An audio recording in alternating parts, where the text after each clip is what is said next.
If you have ever loved someone so deeply that you were willing to sacrifice your own peace just to protect them, then you will understand Amara. A year has passed since the night she held the blood-soaked mermaid in her arms, fleeing through the marshy forest with a heart that felt like it might shatter.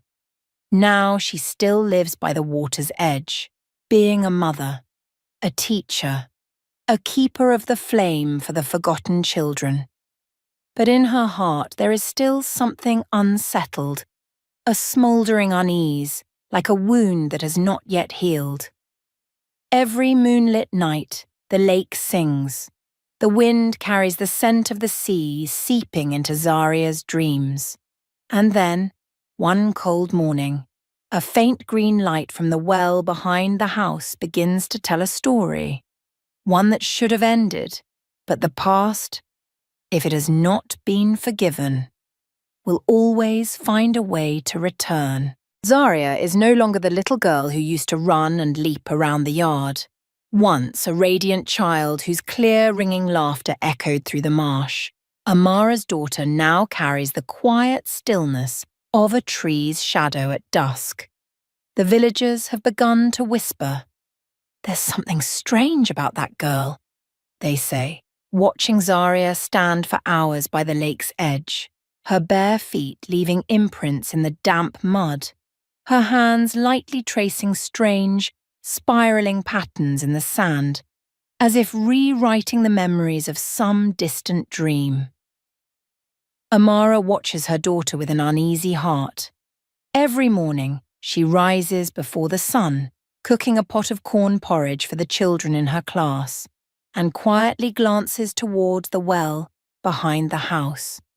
That well, once just a deep hole lined with stones, used for fetching water for washing and cooking, has changed in recent months. Under the moonlight, its surface now reflects a faint greenish glow. Not the moon's light, not moss, but something alive. It's not just the light. The winds in the village have shifted too. The night breezes carry a faint scent of sea salt, slipping through the leaf walls, threading under the thatched roofs, as if the ocean itself is breathing in their ears. Strangely, Zaria is unafraid. The girl seems to be waiting for something, or someone, to return. One night, Amara caught Zaria murmuring in her sleep. The girl's voice was soft, like waves lapping at the shore, though the words were unclear.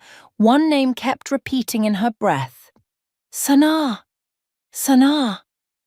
Amara clutched the tattered blanket around herself, her calloused hands hardened by years of labour beginning to tremble.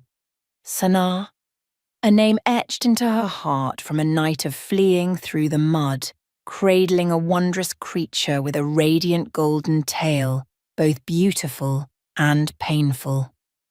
She had thought that night was long gone, sunk into slumber with the spirits of the lake.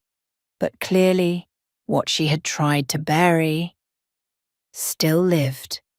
Each time Amara sees Zaria drawing in the dirt, she doesn't just see her daughter. She sees a door slowly creaking open between two worlds.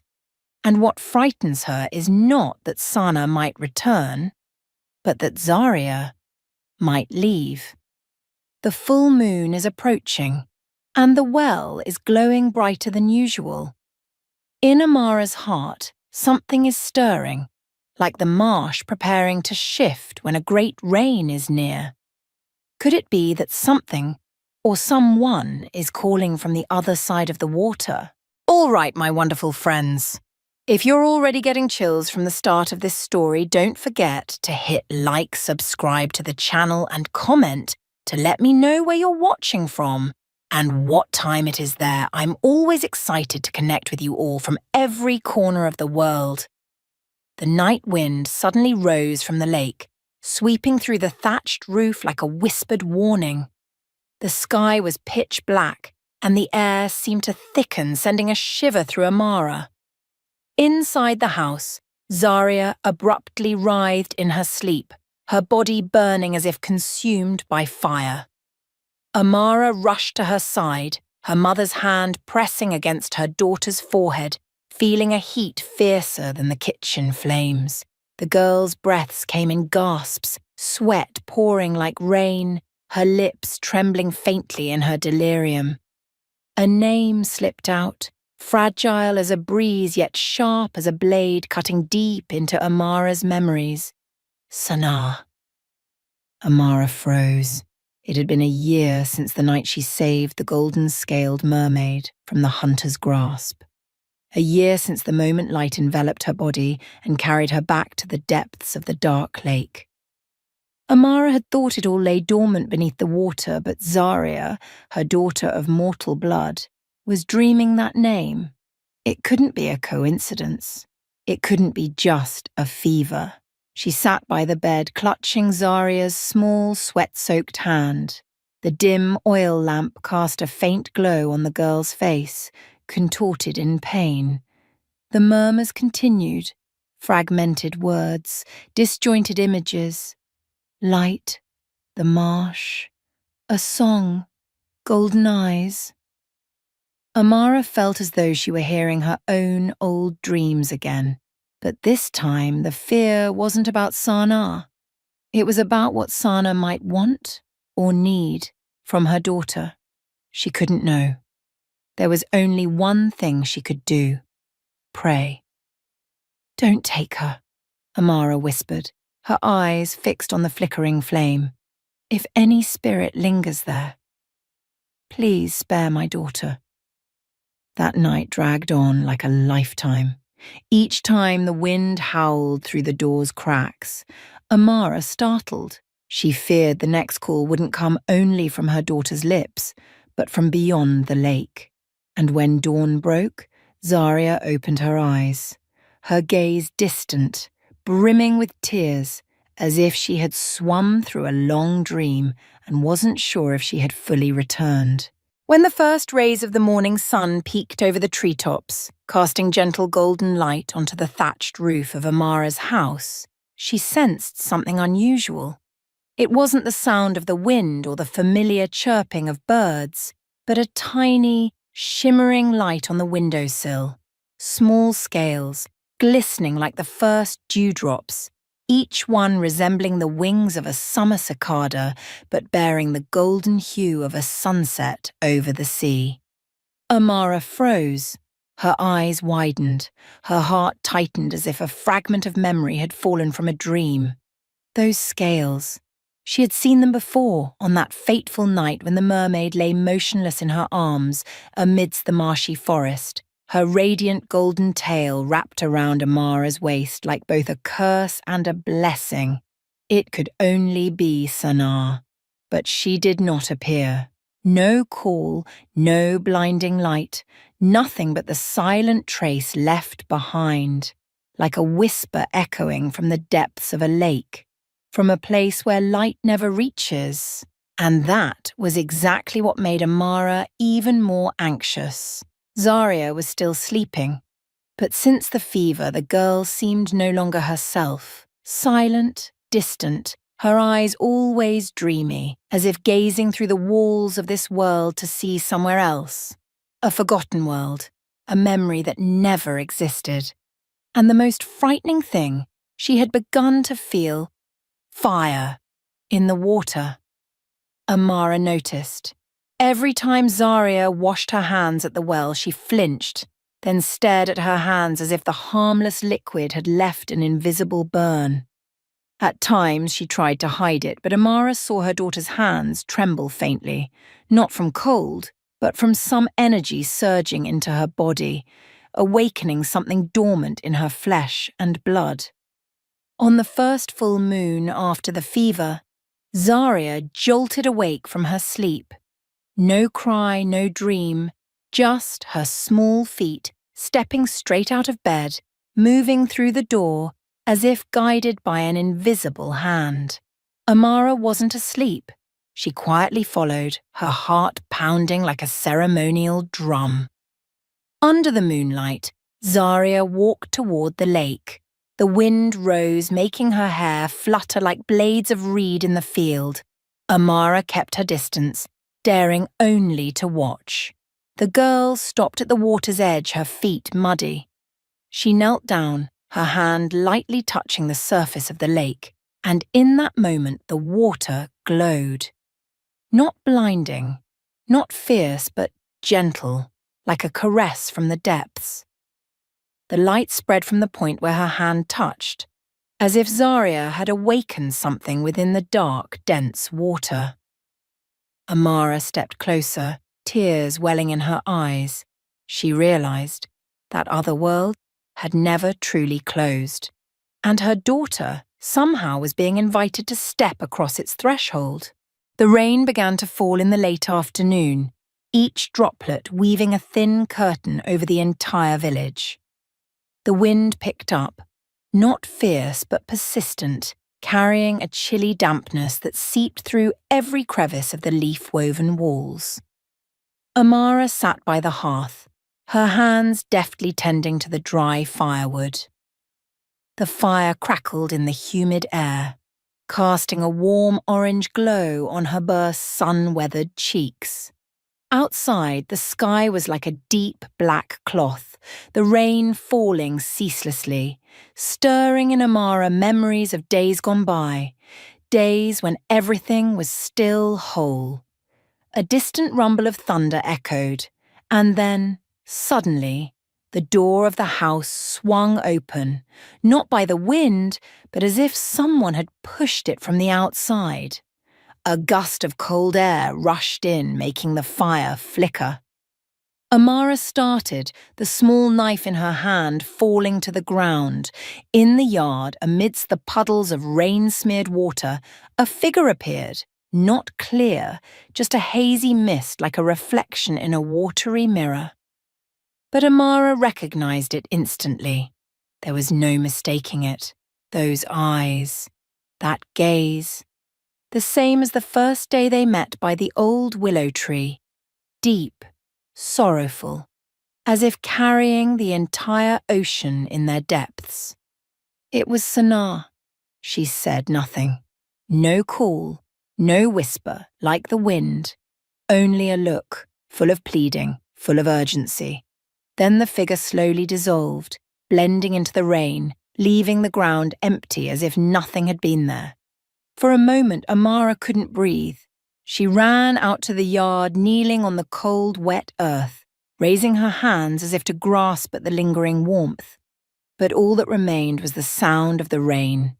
She returned to the house. Zarya was sitting up, her eyes open but unblinking, as if she had just seen something through her sleep. Without a word, Amara walked over and pulled her daughter into her arms. She felt that small heart beating fast, like a frightened fledgling. But there was something else too, a faint energy radiating from Zarya, unclear but warm to the point of overwhelming.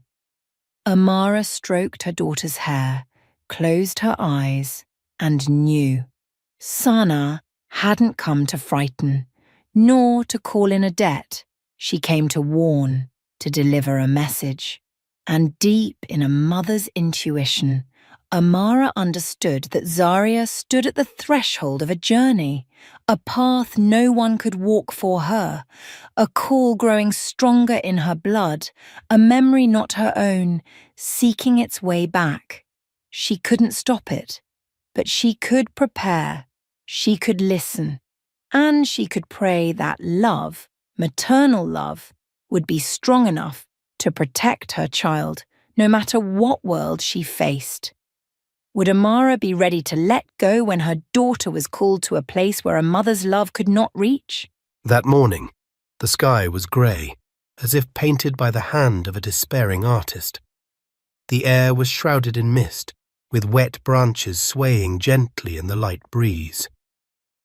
Amara walked slowly along the red dirt path leading to the edge of the village, where wild grass grew, and the wind often carried whispers as if from another world.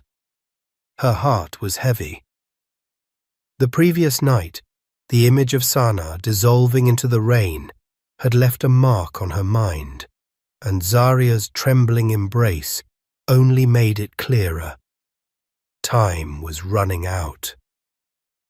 Old Nia's hut stood hidden among interwoven trees, draped in vines.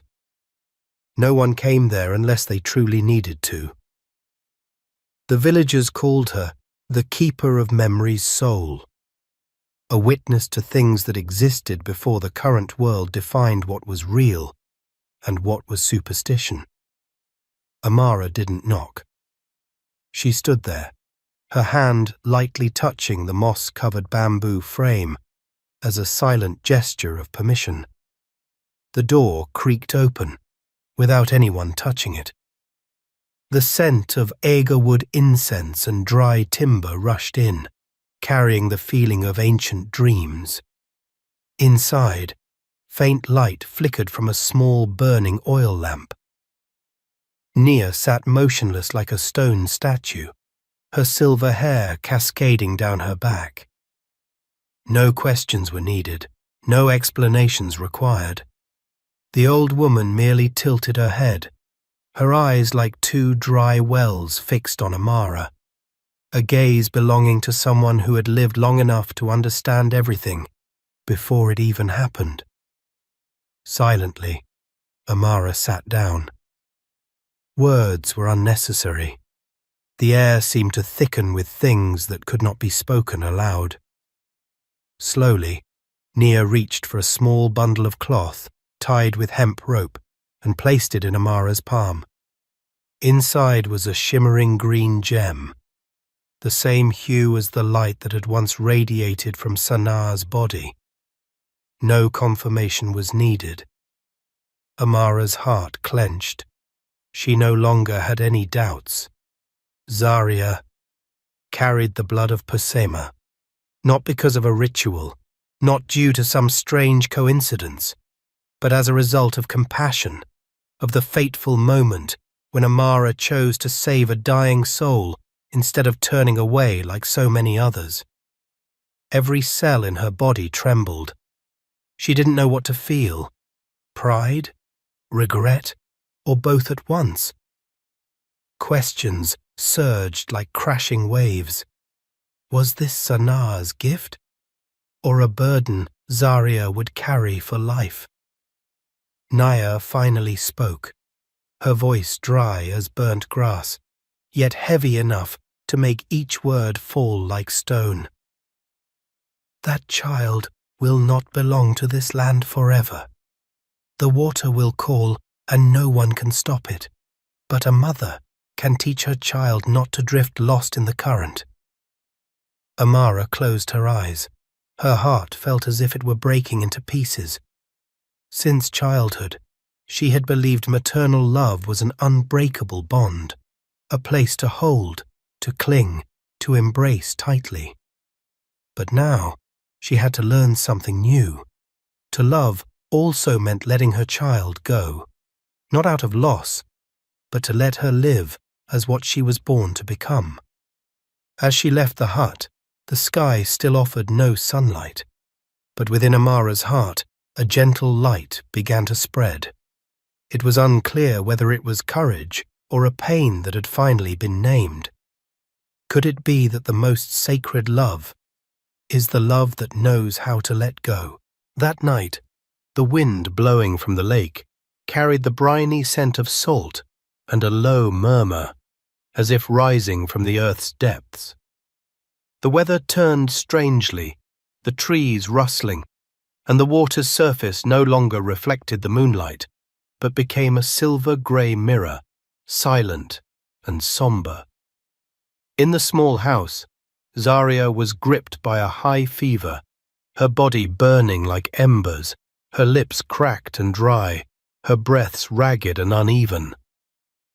Amara had done everything she could, applying herbs, cooling her down, massaging with medicinal liquor, but all efforts were in vain. With no other choice, she wrapped the girl in an old woolen shawl, cradling her limp, fragile body as she stepped out into the night, moving like someone in a dream. Amara's feet pressed into the cold mud, navigating the familiar paths of her childhood, heading toward the lake as if summoned by something wordless. She did not cry, did not call out, only walked silently through the dark, like the mothers in ancient tales seeking to reclaim their child's soul. When she reached the lake, she laid Zarya down on a moss-covered cloak. The moon rose to its zenith, full and round like the gaze of ancestors. The air was utterly still, and then the water parted. From the heart of the lake, a column of pale golden light shot upward, and from within it she emerged. Sana. No longer a frail creature bound by weakness, she was now more radiant than ever. Golden scales covered her body like the armor of a spiritual warrior, her hair flowing long like strands of seaweed smoothed by moonlight. Her eyes, unchanged from years past, were deep and sorrowful, but no longer broken, now carrying the steadiness of one who had crossed the boundary of life and death. Amara said nothing. She only knelt, placing her hand on Zarya's chest, as if offering her daughter to the heavens and earth. Sana's voice was soft as the breeze, yet clear as a bell from the depths of the water. The child is bleeding between two worlds, but it is not too late to heal. From the water, she drew out a small bundle wrapped in lotus leaves. Inside was spirit moss, a rare moss that grows only where river meets sea, and marsh sap distilled into a glistening paste. It was an ancient remedy, passed down only to Pasema mothers to nurture a child of two bloodlines. Amara asked no questions. She had grown accustomed to needing no explanations from this world. Sana gently placed the bundle in Amara's hands, her eyes gazing at Zarya, like a memory given a name. It was not merely pity. It was as if a part of her own soul was being continued. "But remember," she said, "every drop of a mother's love is a shield. Yet love cannot protect without the courage to let go." At those words, Amara's heart stung as if cut. She knew the mermaid's words were not a warning, but a milestone. One day, Zarya would have to leave, not because she was taken, but because she would return to where she belonged, and the mother would have to stand by the water's edge, not clinging, only praying her child would know the way back. As Sana dissolved into the light, the lake's surface grew still again, as if never disturbed. But in Amara's hands, the remedy warmed, as if pulsing with the beat of new life just bestowed. Dawn broke after a night that felt like a century. Mist still blanketed the rooftops, but in Amara's heart, a light pierced through the darkness. On the bamboo bed, Zarya slowly stirred. Her breathing was lighter, her forehead no longer burning, and her pale lips faintly murmured an indistinct sound. Amara sat beside her, sleepless through the night, her hand still clasping her daughter's as if letting go even once would mean forever. When Zarya opened her eyes to look at her mother, something had changed in her gaze.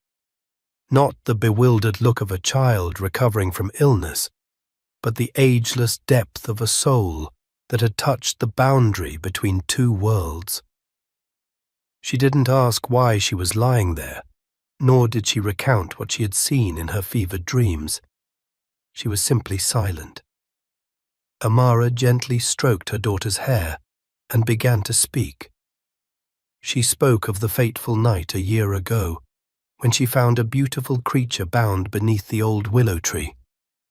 She told of the mermaid's pleading eyes, of the blood seeping from her own hands as she untangled the thorny ropes from her body. She recounted the nameless courage that drove a poor woman to risk everything, carrying a mythical being to safety through mud and the pursuit of hunters. Zarya listened without blinking.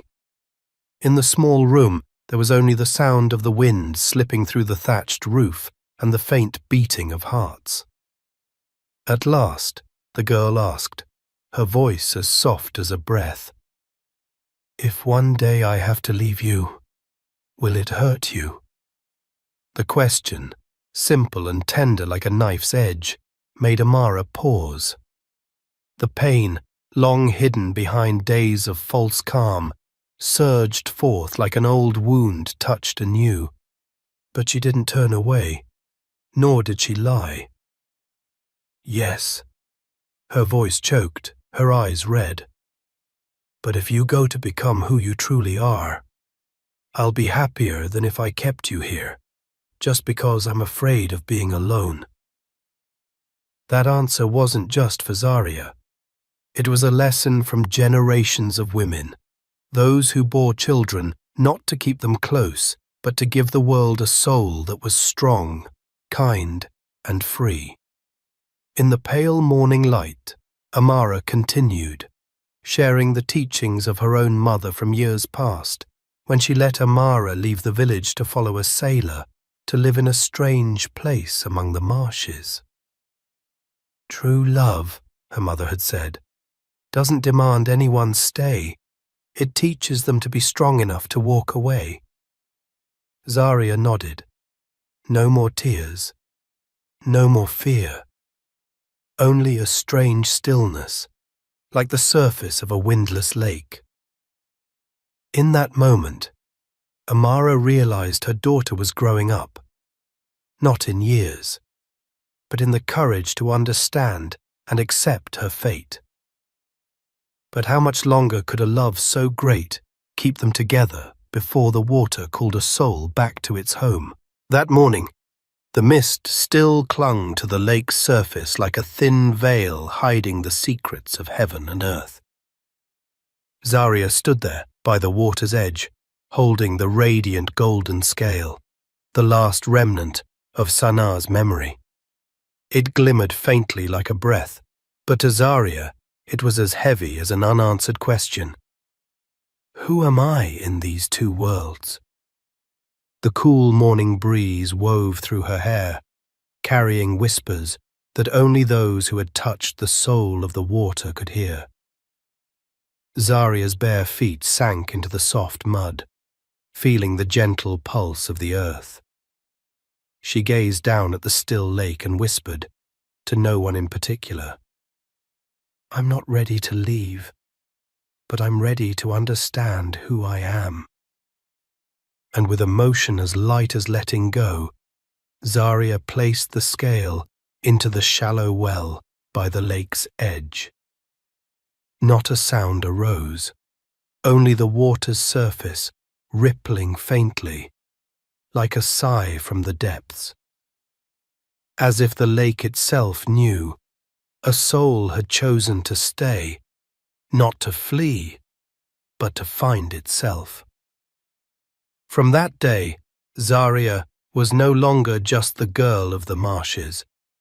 She lived with two worlds in her heart, one of dust, hearth smoke, children's laughter, and the muddy paths leading back to the old bamboo house.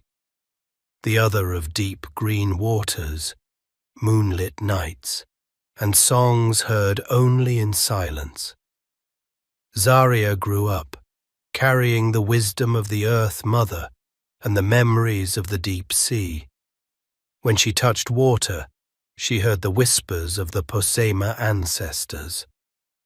When she walked into the village, she saw the trusting eyes of the poor children learning under the school roof her mother had built with a lifetime of sacrifice. Amara, the woman with calloused hands and a tireless heart, stayed on. She taught the children letters, kindness, and a love that didn't demand possession. Those children, most without mothers, found in her a warmth that didn't require blood ties. For Amara understood, some children are not born from the womb, but from courage. And maternal love doesn't always lie in biology, but in the choice to love and protect. On rainy afternoons, she still stood by the lake, holding her husband's old shawl, stitching a few more threads to keep it from fraying. The wind rose, carrying the scent of sea salt. But instead of fear, Amara smiled, for she knew her daughter was not torn between two worlds. She was their bridge. As a mother, she had learned the greatest lesson. To love is not to hold tight, but to plant roots deep enough so that when a child flies away, they always know the way back. And when Zaria sat teaching the children to sing ancient Posema chants by the stream, she knew nothing had been in vain. Tomorrow, Zaria might be called back to the heart of the water. The wind might shift again. But a legacy had been sown, not just through magic, but through every drop of sweat, every sleepless night, every lullaby sung by the poorest mother in the village. Has Zaria's journey truly ended, or is it only just beginning, amid the distant call and the quiet pulse of an immortal maternal love? Perhaps the most sacred thing a mother can do is not to keep her child by her side, but to give them a world where they can be their true self. Through the two parts of this story, from the marshes to the depths of the lake, from smouldering wounds to the light of healing, we have witnessed a maternal love unbound by blood, steeped in faith, sacrifice, and the courageous act of letting go. Amara is no goddess, yet she became a bridge between the human world and the spirit of the water, with nothing but her calloused hands and a heart that never stopped loving. And Zaria, the girl thought to be merely the daughter of a poor widow, has become part of a living legend, a testament to the truth that origins do not limit what one can become. But will Zaria truly choose to stay forever? Or on some full moon night, will the heart of the water call her name once more? Has Sanaa's soul truly found peace? And behind that veil of water, what stories remain untold? If you, like me, feel that something remains unresolved, then perhaps the third part of this journey is waiting to be written. Please leave a comment to let me know. Where are you watching from, and what moved you most in Amara and Zaria's journey? Don't forget to hit the like button and subscribe to the channel so you don't miss the next part, where the secrets beneath the water may run deeper than we imagine. And who knows, you might find yourself somewhere in that journey, between love and the courage to let go.